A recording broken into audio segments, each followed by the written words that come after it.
Om Shanti. Good morning.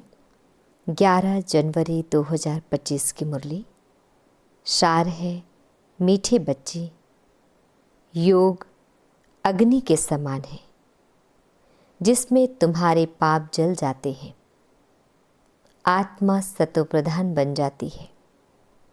इसलिए एक बाप की याद में अर्थात योग में रहो। मीठे बच्चे, योग अग्नि के समान है जिसमें तुम्हारे पाप जल जाते हैं, आत्मा सतोप्रधान बन जाती है।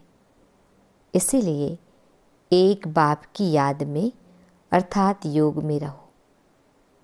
प्रश्न: पुण्य आत्मा बनने वाले बच्चों को किस बात का बहुत बहुत ध्यान रखना है?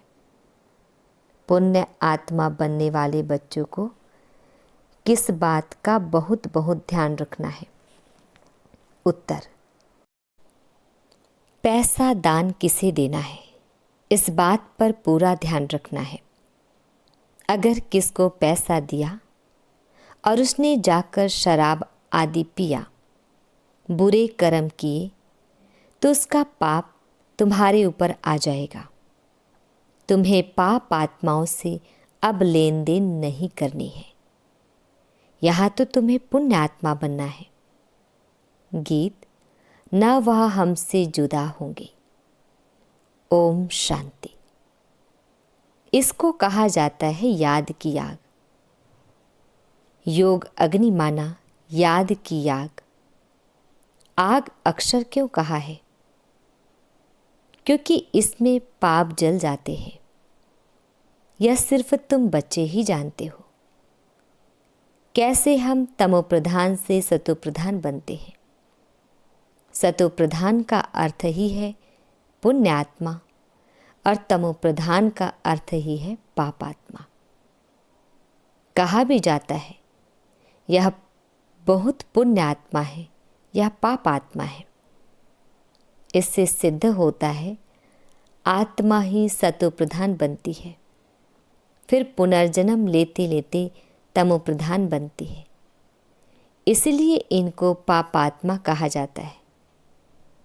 पतित पावन बाप को भी इसलिए याद करते हैं कि आकर पावन आत्मा बनाओ। पतित आत्मा किसने बनाया यह किसको भी पता नहीं।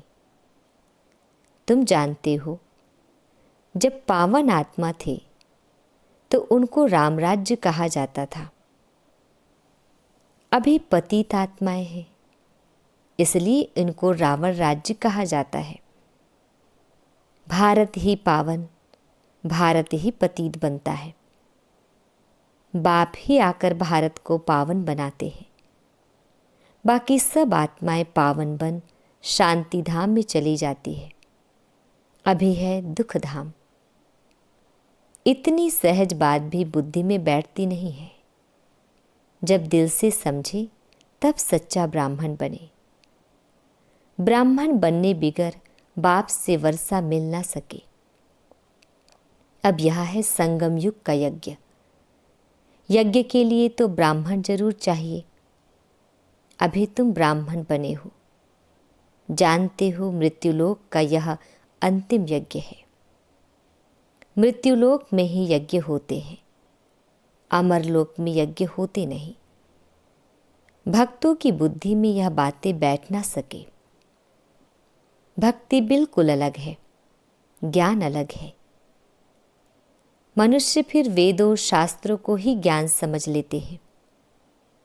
अगर उनमें ज्ञान होता तो फिर मनुष्य वापस चले जाते, परंतु ड्रामा अनुसार वापस कोई भी जाता नहीं। बाबा ने समझाया है पहले नंबर को ही सतो रजो तमो में आना है, तो दूसरे फिर सिर्फ सतो का पार्ट बजाए वापस कैसे जा सकते? उनको तो फिर तमोप्रधान में आना ही है, पार्ट बजाना ही है। हर एक एक्टर की ताकत अपनी अपनी होती है ना। बड़े बड़े एक्टर्स कितने नामी ग्रामी होते हैं। सबसे मुख्य क्रिएटर, डायरेक्टर और मुख्य एक्टर कौन है? अभी तुम समझते हो गॉड फादर है मुख्य, पीछे फिर जगदम्बा जगत पिता। जगत के मालिक विश्व के मालिक बनते हैं। इनका पार्ट जरूर ऊंचा है तो उनकी पे अर्थात पगार भी ऊंची है। पगार देते हैं बाप जो सबसे ऊंच है। कहते हैं तुम मुझे इतनी मदद करते हो तो तुमको पगार भी जरूर इतनी मिलेगी। बैरिस्टर पढ़ाएगा तो कहेगा ना, इतना ऊंच पद प्राप्त कराता हूँ तो इस पढ़ाई पर बच्चों को कितना अटेंशन देना चाहिए। गृहस्थ में भी रहना है, कर्मयोग संन्यास है ना। गृहस्थ व्यवहार में रहते सब कुछ करते हुए बाप से वर्षा पाने का पुरुषार्थ कर सकते हैं। इसमें कोई तकलीफ नहीं है। काम काज करते शिव बाबा की याद में रहना है। नॉलेज तो बड़ी सहज है। गाते भी हैं, हे पतित पावन आओ, आकर हमको पावन बनाओ। पावन दुनिया में तो राजधानी है, तो बाप उस राजधानी का भी लायक बनाते हैं। इस ज्ञान के मुख्य 2 सब्जेक्ट है, अल्फ और बे। सुदर्शन चक्रधारी बनो और बाप को याद करो तो तुम एवर हेल्दी और वेल्दी बनेंगे। बाप कहते हैं मुझे वहाँ याद करो। घर को भी याद करो, मुझे याद करने से तुम घर चले जाएंगे। स्वदर्शन चक्रधारी बनने से तुम चक्रवर्ती राजा बनेंगे। यह बुद्धि में अच्छी रीति रहना चाहिए। इस समय तो सब तमो प्रधान है। सुख धाम में सुख, शांति, संपत्ति सब मिलता है। वहाँ एक धर्म होता है। अभी तो देखो घर घर में अशांति है। स्टूडेंट लोग देखो कितना हंगामा करते हैं, अपना न्यू ब्लड दिखाते हैं। यह है तमो प्रधान दुनिया। सतयुग है नई दुनिया। बाप संगम पर आया हुआ है। महाभारत लड़ाई भी संगम की ही है। अभी यह दुनिया बदलनी है। बाप भी कहते हैं मैं नई दुनिया की स्थापना करने संगम पर आता हूँ। इनको ही पुरुषोत्तम संगम युग कहते हैं। पुरुषोत्तम मास, पुरुषोत्तम संवत भी मनाते हैं। परंतु यह पुरुषोत्तम संगम का किसको पता नहीं है। संगम पर ही बाप आकर तुमको हीरे जैसा बनाते हैं। फिर इनमें भी नंबरवार तो होते ही हैं। हीरे जैसा राजा बन जाते हैं, बाकी सोने जैसी प्रजा बन जाती है। बच्चे ने जन्म लिया और वर्षे का हकदार बना। अभी तुम पावन दुनिया के हकदार बन जाते हो। फिर इसमें ऊंच पद पाने के लिए पुरुषार्थ करना है। इस समय का तुम्हारा पुरुषार्थ कल्प कल्प का पुरुषार्थ होगा। समझा जाता है या कल्प कल्प ऐसा ही पुरुषार्थ करेंगे। इनसे जास्ती पुरुषार्थ होगा ही नहीं। जन्म जन्मांतर कल्प कल्पांतर या प्रजा में ही आएंगे या साहूकार प्रजा में दास दासियां बनेंगे। नंबरवार तो होते हैं ना। पढ़ाई के आधार से सब मालूम पड़ जाता है। बाबा झट बता सकते हैं इस हालत में तुम्हारा कल शरीर छूट जाए तो क्या बनेंगे। दिन प्रतिदिन टाइम थोड़ा होता जाता है। अगर कोई शरीर छोड़ेंगे फिर तो पढ़ नहीं सकेंगे। हाँ, थोड़ा सिर्फ बुद्धि में आएगा। शिव बाबा को याद करेंगे। जैसे छोटे बच्चों को भी तुम याद कराते हो तो शिव बाबा कहता रहता है, तो उनका भी कुछ मिल सकता है। छोटा बच्चा तो महात्मा मिसल है, विकारों का पता नहीं। जितना बड़ा होता जाएगा विकारों का असर होता जाएगा। क्रोध होगा, मोह होगा। अभी तुमको तो समझाया जाता है इस दुनिया में इन आँखों से जो कुछ देखते हो उनसे ममत्व मिटा देना है। आत्मा जानती है या तो सब कब्र दाखिल होने हैं। तमो प्रधान चीज़ें हैं। मनुष्य मरते हैं तो पुरानी चीज़ें करनी घोर को दे देते हैं। बाप तो फिर बेहद का करनी घोर है, धोबी भी है। तुमसे लेते क्या है और देते क्या है? तुम जो कुछ थोड़ा धन भी देते हो वह तो खत्म होना ही है। फिर भी बाप कहते हैं यह धन रखो अपने पास, सिर्फ इनसे ममत्व मिटा दो। हिसाब किताब बाप को देते रहो, फिर डायरेक्शन मिलते रहेंगे। तुम्हारा यह कखपन जो है यूनिवर्सिटी में और हॉस्पिटल में हेल्थ और वेल्थ के लिए लगा देते हैं। हॉस्पिटल होती है बीमार के लिए, यूनिवर्सिटी होती है पढ़ाने के लिए। यह तो कॉलेज और हॉस्पिटल दोनों इकट्ठी है। इनके लिए तो सिर्फ 3 पैर पृथ्वी के चाहिए। बस जिनके पास और कुछ नहीं है वह सिर्फ 3 पैर जमीन के दे देवे, उसमें क्लास लगा दे। 3 पैर पृथ्वी की, वह तो सिर्फ बैठने की जगह हुई ना। आसन 3 पैर का ही होता है। 3 पैर पृथ्वी पर कोई भी आएगा अच्छी रीति समझकर जाएगा। कोई आया, आसन पर बिठाया और बाप का परिचय दिया। बैजेज भी बहुत बनवा रहे हैं सर्विस के लिए। यह है बहुत सिंपल। चित्र भी अच्छे हैं, लिखत भी पूरी है। इनसे तुम्हारी बहुत सर्विस होगी।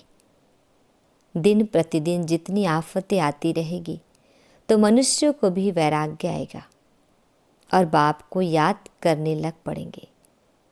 हम आत्मा अविनाशी है। अपने अविनाशी बाप को याद करें। बाप खुद कहते हैं मुझे याद करो तो तुम्हारे जन्म जन्मांतर के पाप उतर जाए। अपने को आत्मा समझ और बाप से पूरा लव रखना है। देह अभिमान में ना आओ। हाँ, बाहर का प्यार भल बच्चों आदि से रखो, परंतु आत्मा का सच्चा प्यार रूहानी बाप से हो। उनकी याद से ही विकर्म विनाश होंगे। मित्र संबंधियों बच्चों आदि को देखते हुए भी बुद्धि बाप की याद में लटकी रहे। तुम बच्चे जैसे याद की फांसी पर लटके हुए हो। आत्मा को अपने बाप परमात्मा को ही याद करना है। बुद्धि ऊपर लटकी रहे। बाप का घर भी ऊपर है ना। मूल वतन, सूक्ष्म वतन और यह है स्थूल वतन। अब फिर वापस जाना है। अब तुम्हारी मुसाफरी पूरी हुई है। तुम अब मुसाफरी से लौट रहे हो तो अपना घर कितना प्यारा लगता है। वह है बेहद का घर। वापिस अपने घर जाना है। मनुष्य भक्ति करते हैं घर जाने के लिए, परंतु ज्ञान पूरा नहीं है तो घर जा नहीं सकते।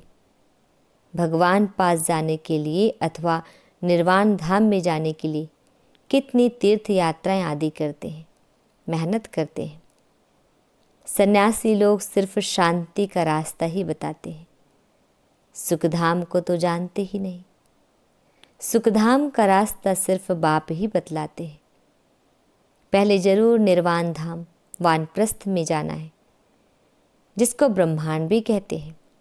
वह फिर ब्रह्म को ईश्वर समझ बैठे हैं। हम आत्मा बिंदी है। हमारा रहने का स्थान है ब्रह्मांड। तुम्हारी भी पूजा तो होती है ना। अब बिंदी की पूजा क्या करेंगे? जब पूजा करते हैं तो सालिग्राम बनाए एक एक आत्मा को पूजते हैं। बिंदी की पूजा कैसे हो, इसलिए बड़े बड़े बनाते हैं। बाप को भी अपना शरीर तो है नहीं। यह बातें अभी तुम जानते हो। चित्रों में भी तुमको बड़ा रूप दिखाना पड़े। बिंदी से कैसे समझेंगे? यूं बनाना चाहिए स्टार। ऐसे बहुत तिलक भी माताएं लगाती हैं। तैयार मिलते हैं सफ़ेद। आत्मा भी सफ़ेद होती है ना, स्टार मिसल। यह भी एक निशानी है। भ्रकुटी के बीच आत्मा रहती है, बाकी अर्थ का किसको पता भी नहीं है।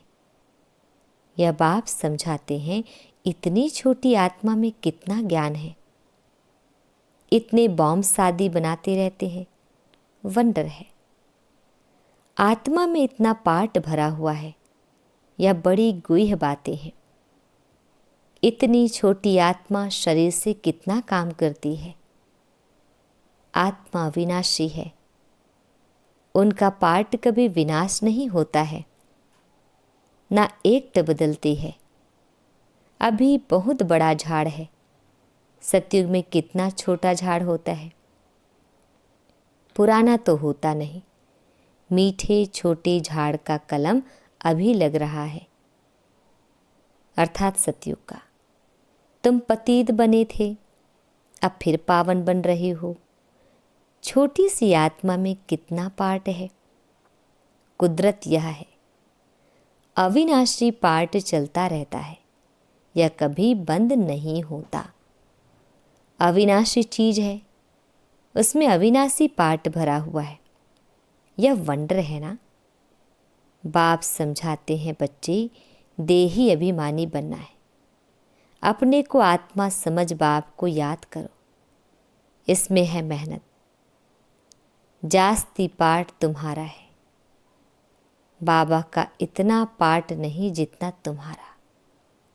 बाप कहते हैं, तुम स्वर्ग में सुखी बन जाते हो तो मैं विश्राम में बैठ जाता हूँ, हमारा कोई पार्ट नहीं। इस समय इतनी सर्विस करता हूँ ना, यह नॉलेज इतनी वंडरफुल है, तुम्हारे सिवाय ज़रा भी कोई नहीं जानते हैं। बाप की याद में रहने बगैर धारणा भी नहीं होगी। खान पान आदि का भी फर्क पड़ने से धारणा में फर्क पड़ जाता है।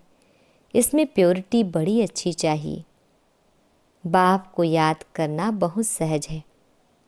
बाप को याद करना है और वर्षा पाना है। इसलिए बाबा ने कहा था, तुम अपने पास भी चित्र रख दो, योग का और वर्षे का चित्र बनाओ तो नशा रहेगा। हम ब्राह्मण सु देवता बन रहे हैं, फिर हम देवता सु क्षत्रिय बनेंगे।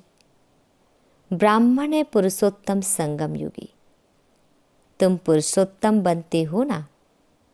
मनुष्यों को यह बातें बुद्धि में बिठाने के लिए कितनी मेहनत करनी पड़ती है।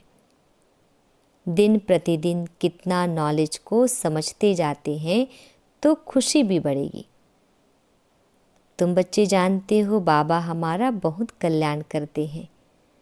कल्प कल्प हमारी चढ़ती कला होती है। यहाँ रहते शरीर निर्वाह अर्थ भी सब कुछ करना पड़ता है। बुद्धि में रहे हम शिव बाबा के भंडारे से खाते हैं। शिव बाबा को याद करते रहेंगे तो काल कंटक सब दूर हो जाएंगे। फिर यह पुराना शरीर छोड़ चले जाएंगे। बच्चे समझते हैं बाबा कुछ भी लेते नहीं हैं, वह तो दाता है। बाप कहते हैं, हमारी श्रीमत पर चलो। तुम्हें पैसे का दान किसे करना है, इस बात पर पूरा ध्यान देना है। अगर किसको पैसा दिया और उसने जाकर शराब आदि पिया, बुरे काम किए, तो उसका पाप तुम्हारे ऊपर आ जाएगा। पाप आत्माओं से लेन देन करते पाप आत्मा बन जाते हैं। कितना फर्क है। पाप आत्मा से ही लेन देन कर पाप आत्मा बन जाते हैं। यहाँ तो तुमको पुण्यात्मा बनना है, इसलिए पाप आत्माओं से लेन देन नहीं करनी है। बाप कहते हैं, कोई को भी दुख नहीं देना है, कोई में मोह नहीं रखना है। बाप भी सैक्रीन बनकर आते हैं। आदि देव के बच्चे मास्टर आदि देव है। आदि रतन समझने से ही अपने जीवन के मूल्य को जान सकेंगे, क्योंकि आदि रतन अर्थात प्रभु के रतन, ईश्वरीय रतन तो कितनी वैल्यू हो गई। इसलिए सदा अपने को आदि देव के बच्चे, मास्टर आदि देव, आदि रतन समझकर हर कार्य करो तो समर्थ भाव का वरदान मिल जाएगा। कुछ भी व्यर्थ जा नहीं सकता। स्लोगन, ज्ञानी तो आत्मा वह है जो धोखा खाने से पहले परख कर स्वयं को बचा ले। ज्ञानी तो आत्मा वह है जो धोखा खाने से पहले परख कर स्वयं को बचा ले। अपनी शक्तिशाली मनसा द्वारा सकाश देने की सेवा करो। डिटेल। अभी सेवा में सकाश दे, बुद्धियों को परिवर्तन करने की सेवा ऐड करो। फिर देखो सफलता आपके सामने स्वयं झुकेगी। सेवा में जो विघ्न आते हैं, उस विघ्नों के पर्दे के अंदर कल्याण का दृश्य छिपा हुआ है। सिर्फ मनसा वाचा की शक्ति से विघ्न का पर्दा हटा दो तो अंदर कल्याण का दृश्य दिखाई देगा। ओम शांति। पुराना कखपन लेते हैं, देते देखो कितना ब्याज है। बड़ा भारी ब्याज मिलता है, कितना भोला है। 2 मुट्ठी के बदले महल दे देते हैं। अच्छा, मीठे मीठे शिकिल दे बच्चों प्रति माता पिता बाप दादा का याद प्यार और गुड मॉर्निंग। रूहानी बाप की रूहानी बच्चों को नमस्ते। हम रूहानी बच्चों की रूहानी माता पिता बाप दादाजी को याद प्यार गुड मॉर्निंग और नमस्ते। शुक्रिया मीठे प्यारे बाबा, आपका लाख लाख शुक्रिया। धारणा के लिए मुख्य सार है। फर्स्ट पॉइंट है, अब मुसाफरी पूरी हुई, वापस घर जाना है। इसीलिए इस पुरानी दुनिया से बेहद का वैराग्य रख बुद्धि योग बाप की याद में ऊपर लटकाना है। सेकंड पॉइंट, संगम युग पर बाप ने जो यज्ञ रचा है, इस यज्ञ की संभाल करने के लिए सच्चा सच्चा पवित्र ब्राह्मण बनना है। काम काज करते बाप की याद में रहना है। वरदान, आदि रत्न की स्मृति से अपने जीवन का मूल्य जानने वाले सदा समर्थ भव। आदि रत्न की स्मृति से अपने जीवन का मूल्य जानने वाले सदा समर्थ भव। डिटेल है, जैसे ब्रह्मा आदि देव है, ऐसे ब्रह्मा कुमार कुमारियाँ भी आदि रत्न है।